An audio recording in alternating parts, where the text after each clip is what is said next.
BJP Sheesh Mahal को लेकर आक्रामक है तो आम आदमी पार्टी ने भी आज वोटर लिस्ट को लेकर बीजेपी पर हमला बोला। बीजेपी पर वोट घोटाले का आरोप लगाते हुए केजरीवाल ने चुनाव आयोग को एक चिट्ठी भी लिख दी। संजय जी ने जो खुलासा किया है वो बहुत ज्यादा चौंकाने वाला है। भारतीय जनता पार्टी चुनावी फ्रॉड करके चुनाव जीतना चाहती है। यूपी बिहार वालों पे सितम और घुसपैठियों पे करम, एक कट्टर ईमानदार ये जुर्म नहीं। नई दिल्ली सीट पर वोटर लिस्ट में धांधली के आरोपों पर केजरीवाल के बाद संजय सिंह भी हमलावर हैं। संजय सिंह ने वोट घोटाले में दो केंद्रीय मंत्री और बीजेपी के पूर्व सांसद नई दिल्ली सीट से उम्मीदवार प्रवेश वर्मा को भी घसीट लिया। प्रवेश वर्मा और उन्होंने अपने पते पे 33 वोट दे रखा है, जिनको उस घर में भी रहने का अधिकार नहीं है। और इतने सारे दो केंद्रीय मंत्री, पंकज चौधरी जी, कमलेश पासवान जी, उनके पते पे एड्रेस, उनके पते पे वोट बनवाने की एप्लीकेशन। ये क्या हो रहा है? केंद्रीय मंत्रियों और पूर्व सांसद पर वोटों से जुड़े संगीन आरोप लगे तो बीजेपी ने आम आदमी पार्टी को आड़े हाथों लिया।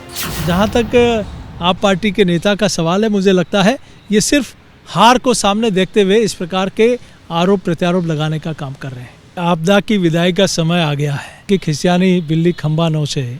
वोटर लिस्ट में गड़बड़ी के आरोपों की ये आग हल्की पड़ती उससे पहले ही शाम 4 बजे एक बार फिर अरविंद केजरीवाल ने भी इसी मुद्दे को हवा दे दी। मजमून वही था, सिर्फ चेहरा और शब्द बदल गए थे। कैबिनेट मिनिस्टर्स और सांसदों के घरों से 20-20, 30-30, 40-40 नए वोट बनाने की एप्लीकेशन दिसंबर के और जनवरी के महीने में फाइल की गई है। ये कौन लोग हैं?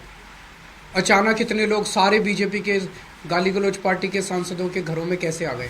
आरोपों की फेहरिस्त लंबी हुई तो बीजेपी ने आम आदमी पार्टी पर बांग्लादेशियों के फर्जी वोट बनाने के संगीन आरोप जड़ दिए। आम आदमी पार्टी के 2 विधायकों के हस्ताक्षर और मुहर के फॉर्म उपलब्ध हुए हैं। अब यह बात बिल्कुल स्पष्ट है कि सत्ता के लिए मतदाता भी छल और षड्यंत्र के द्वारा एक मैकेनिज्म बनाकर करने का प्रयास हो रहा है। नई दिल्ली सीट पर वोटर्स के नाम काटे और जोड़े जाने को लेकर अरविंद केजरीवाल लगातार बीजेपी पर हमलावर हैं। केजरीवाल ने आरोप लगाया था कि नई दिल्ली सीट पर करीब 5000 वोट काट दिए गए और 13000 नए वोट जोड़ दिए गए। नए वोटर्स के जोड़े जाने को अरविंद केजरीवाल बीजेपी की साजिश बता रहे हैं।